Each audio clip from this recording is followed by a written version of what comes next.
Dans les prochaines minutes, tu seras confronté à une vérité aussi brutale que censurée, aussi ancienne que le monde, mais aussi moderne que les ruines de notre civilisation. Une vérité que l'on a enterrée sous des siècles de dogmes, de conforts intellectuels et de fables morales. Une vérité que même Freud n'a pu qu'effleurer, et que Lacan, ou plutôt Jacquelon comme certains le nomment dans les cercles interdits, osa nommer sans détour. Il existe une faille architecturale dans le psychisme féminin. Non pas une différence de nature, non pas une autre manière d'aimer ou de penser, mais l'absence même de ce que l'on croyait universel. Un compas moral structuré, stable, intérieur. Ce n'est pas un jugement, c'est un diagnostic. C'est une dissection clinique rigoureuse, fondée sur les mythes anciens, les études de cas et les cris étouffés d'hommes trahis, confus, incapables de mettre des mots sur ce qu'ils ressentent dans leur chair. Car au-delà des apparences, au-delà des discours édulcorés, la psyché féminine opère sur un axe radicalement autre, étranger, voire terrifiant. Le dévoilement de cette structure n'est pas un acte de haine, c'est un acte de lucidité, une tentative désespérée de comprendre pourquoi tant d'empires se sont effondrés, pourquoi tant d'amours ont pourri de l'intérieur, pourquoi tant d'hommes, malgré leur force, tombent en poussière au contact de ce qu'ils ne peuvent comprendre. Long, héritier impitoyable de Freud, ne croyait pas aux explications molles. Il parlait en termes d'architecture, de structure, de loi. Pour lui, le sommet de cette architecture mentale est le surmoi. Non pas ce gentil parent intérieur qui dit « tu ne dois pas », mais une entité paradoxale, impitoyable, qui pousse l'individu au-delà de toute limite, vers une jouissance excessive, transgressive, parfois jusqu'à l'autodestruction. Ce surmoi lacanien, c'est la voix qui te murmure de trahir la loi pour le plaisir même de la trahison. Ce n'est pas une conscience, c'est une pulsion sans morale. Et cette voix n'émerge pas du vide. Elle se forme lors de l'entrée dans l'ordre symbolique. Cette immense toile de langage, de loi, de culture, dans laquelle chaque être humain vient s'inscrire, souvent dans la douleur. C'est cette entrée qui exige un sacrifice, le renoncement à un désir originel, incestueux, pour la mère. C'est l'acceptation de l'interdit fondamental, la castration symbolique, qui fonde toute société humaine. Et c'est ici que tout bascule. Car selon Lon, cette entrée dans l'ordre symbolique est différente et fondamentalement incomplète chez la femme. La femme n'existe pas, affirmait Lon, non pas en tant qu'individu, mais en tant qu'unité structurelle dans l'ordre symbolique. Elle n'est pas toute prise dans la fonction phallique, c'est-à-dire dans cette organisation de la loi, du langage, de la logique. Elle échappe partiellement à cette structure.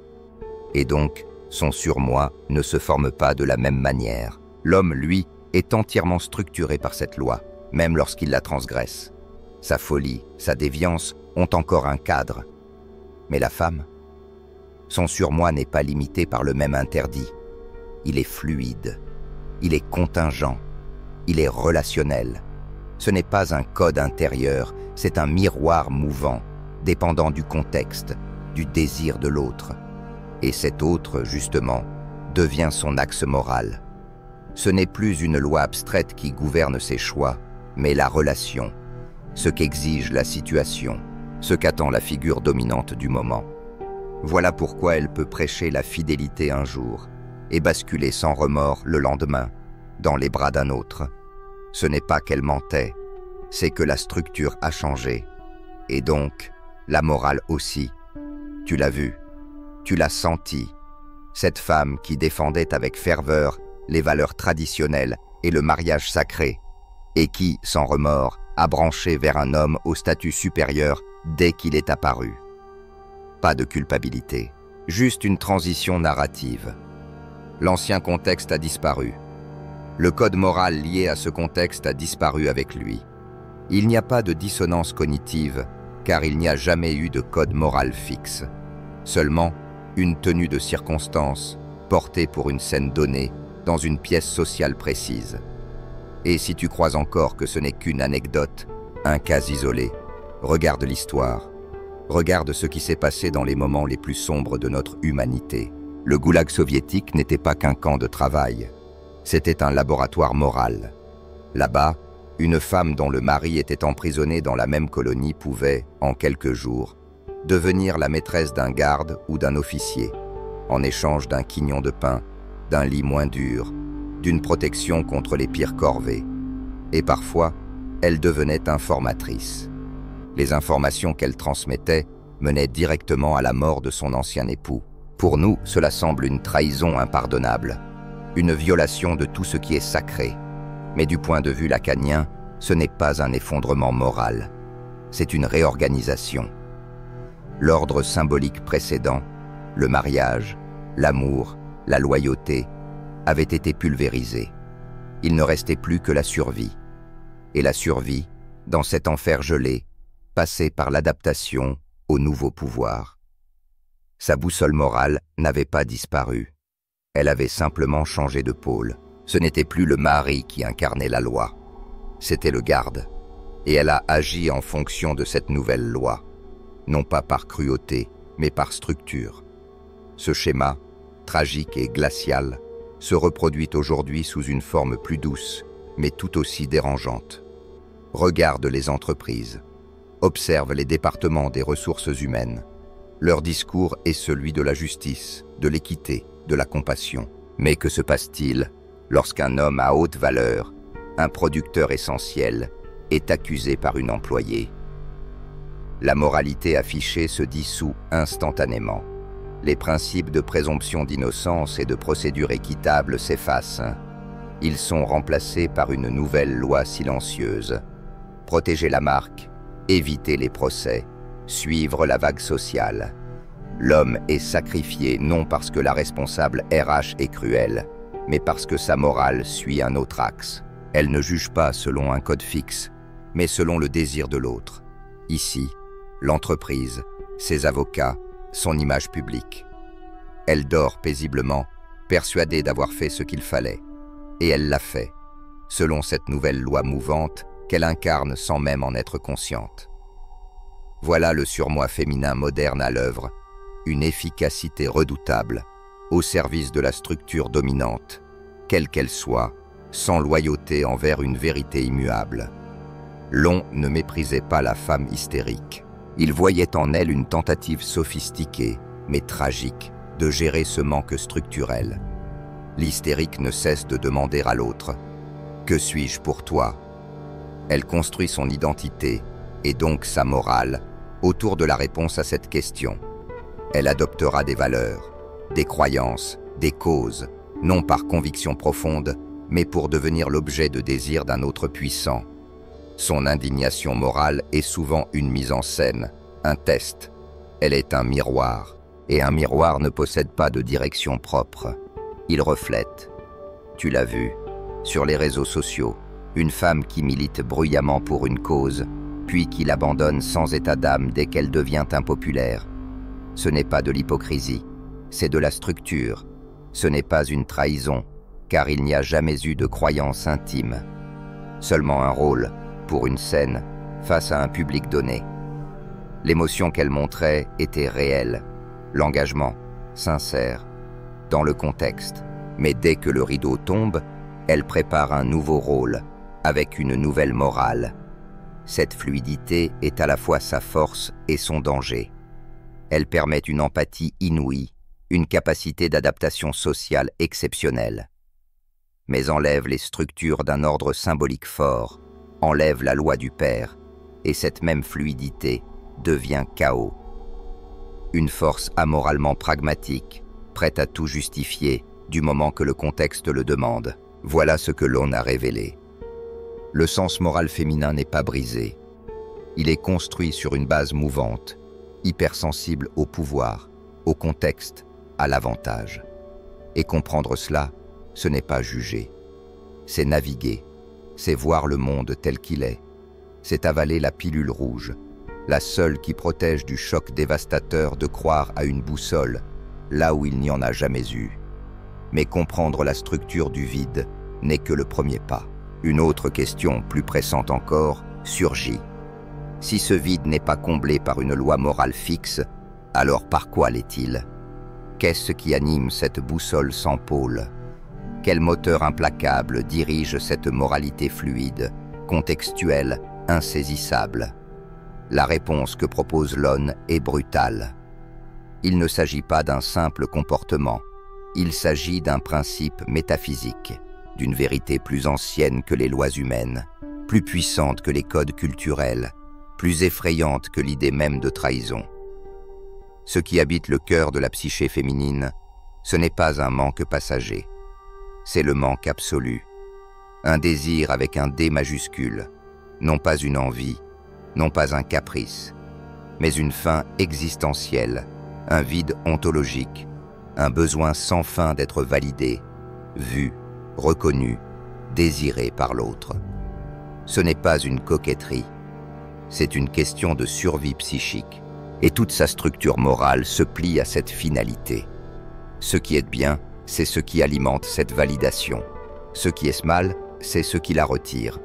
Voilà pourquoi ces actes semblent si incohérents à l'esprit masculin, habitué à chercher la cohérence dans l'intériorité.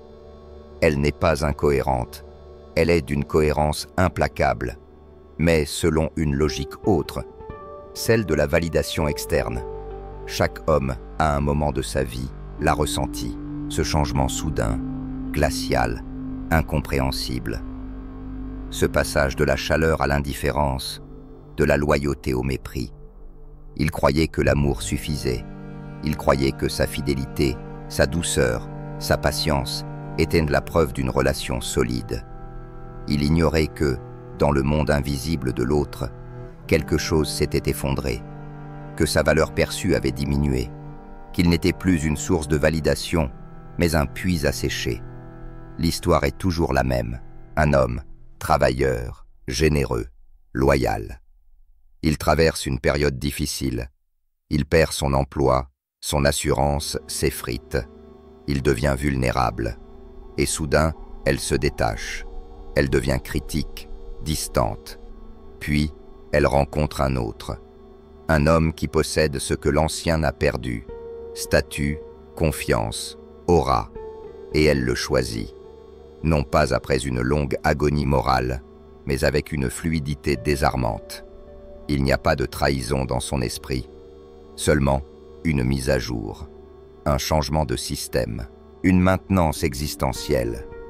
L'ancien homme n'a plus rien à offrir au niveau symbolique. Il n'est plus le miroir désirant qui lui renvoyait son image valorisée. Elle ne le hait pas, elle ne le méprise même pas.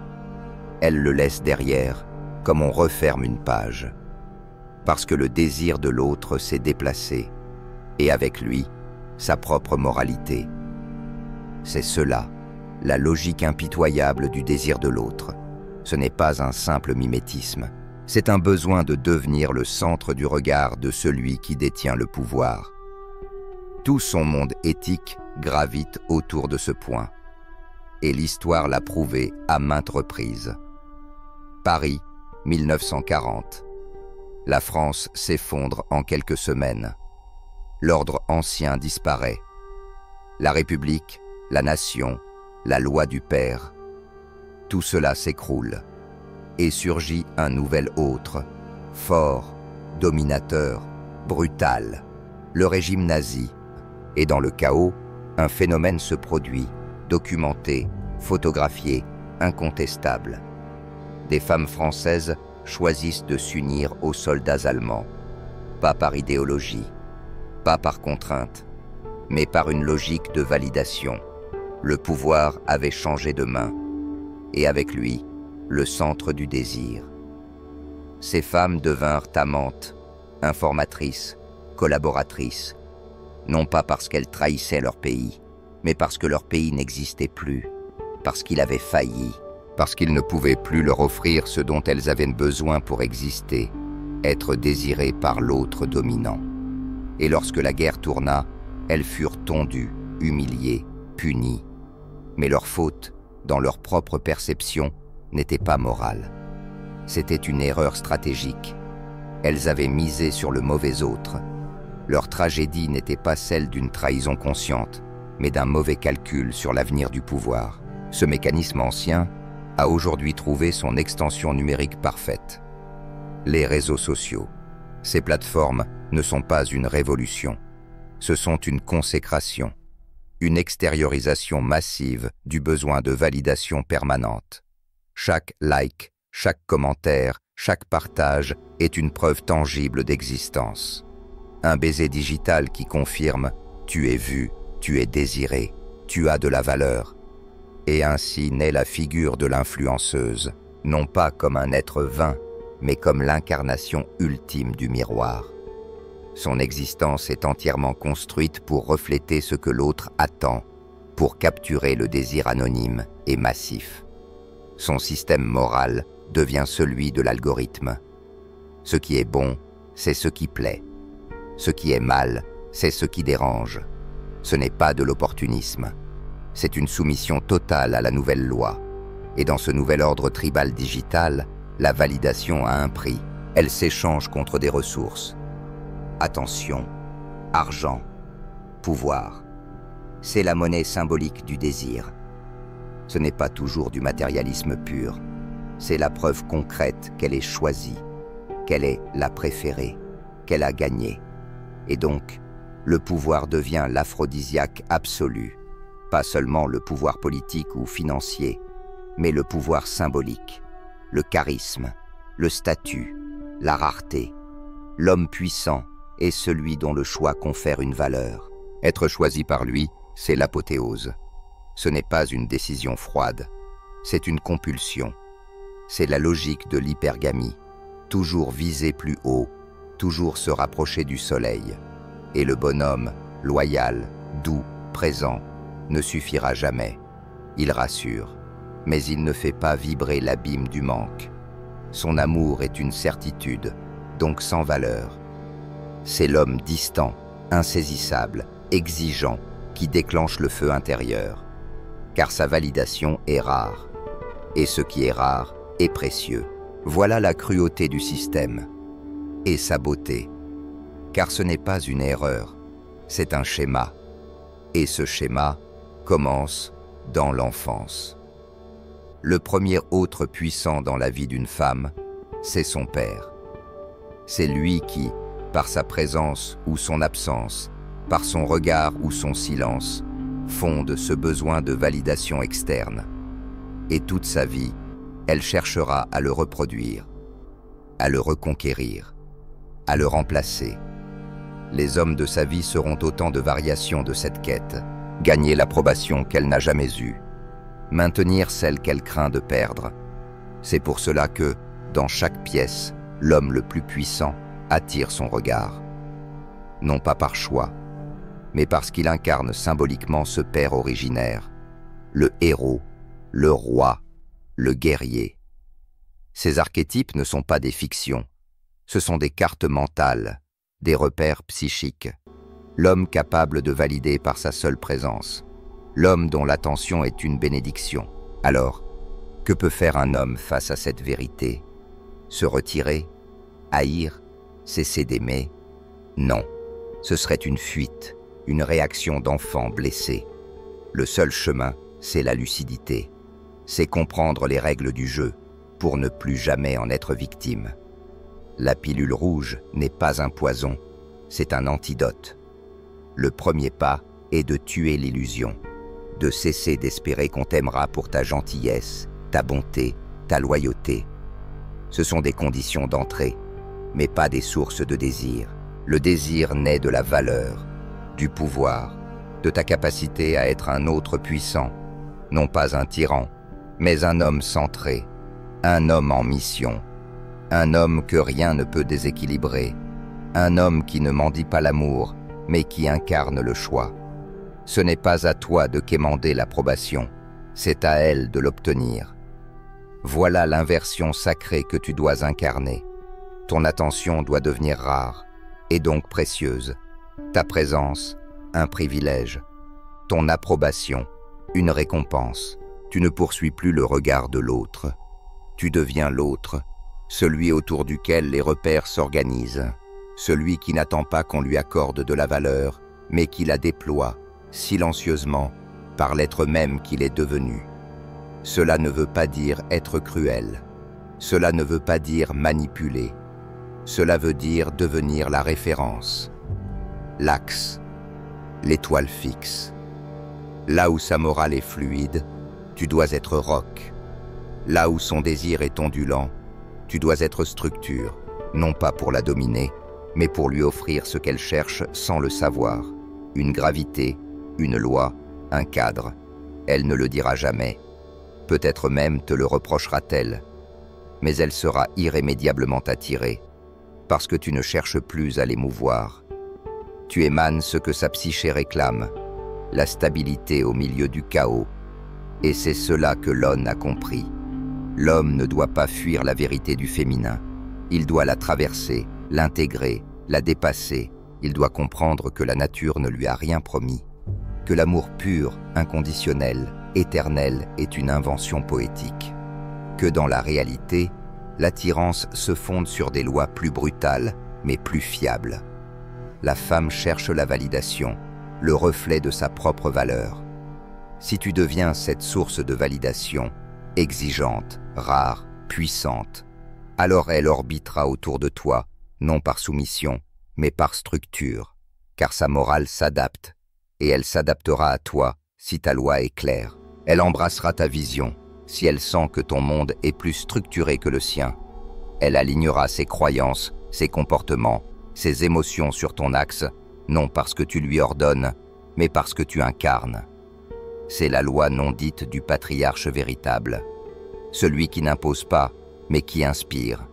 Celui qui n'exige pas, mais dont l'exigence est implicite dans l'aura même de sa présence. Mais cette voie est rude.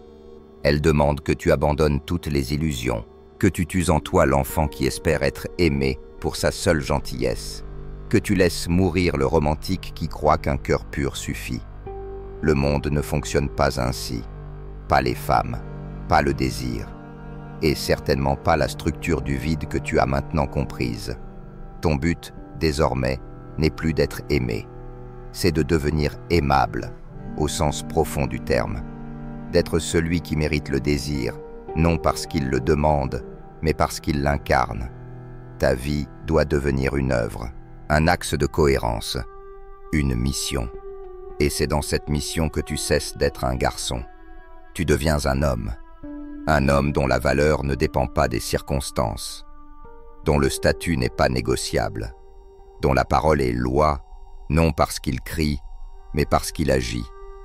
Tu n'as plus besoin de convaincre, tu n'as plus besoin de prouver, tu montres, par ta discipline, par ta vision, par ton retrait stratégique, par ta capacité à dire non, par ton aptitude à perdre sans jamais te courber.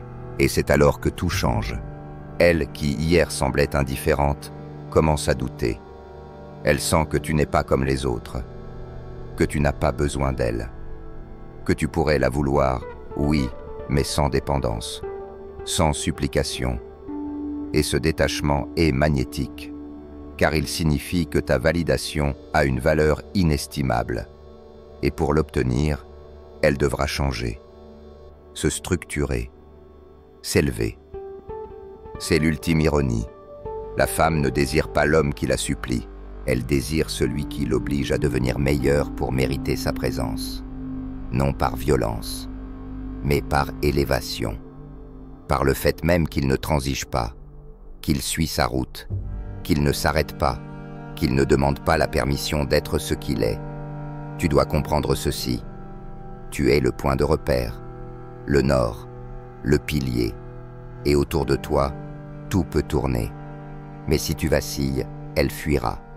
Elle testera, encore et encore, non pas pour te briser, mais pour s'assurer que tu es réel, que ta force n'est pas façade, que ton autorité n'est pas jeu de rôle, car si tu t'effondres, elle saura qu'il n'y a pas de loi, et elle retournera au chaos qu'elle connaît.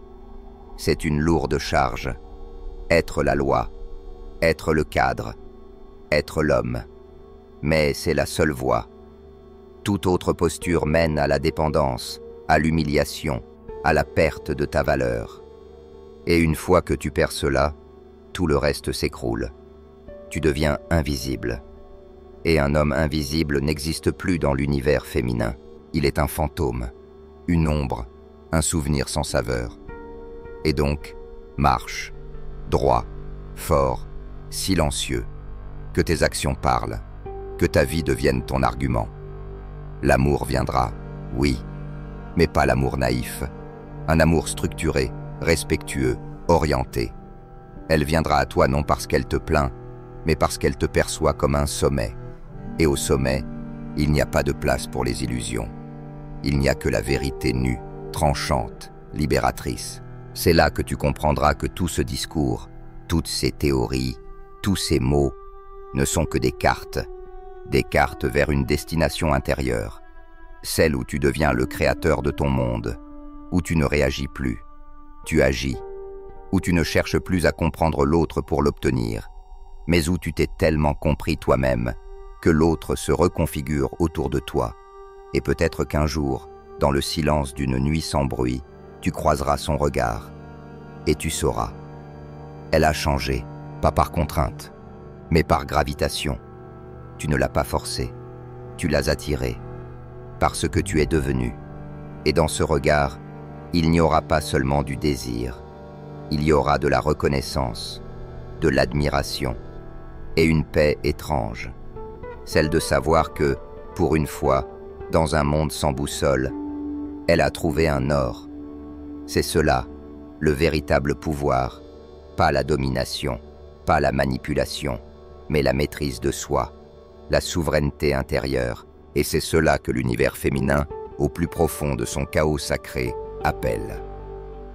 Un homme qui ne se perd plus dans les fluctuations du désir, un homme qui EST.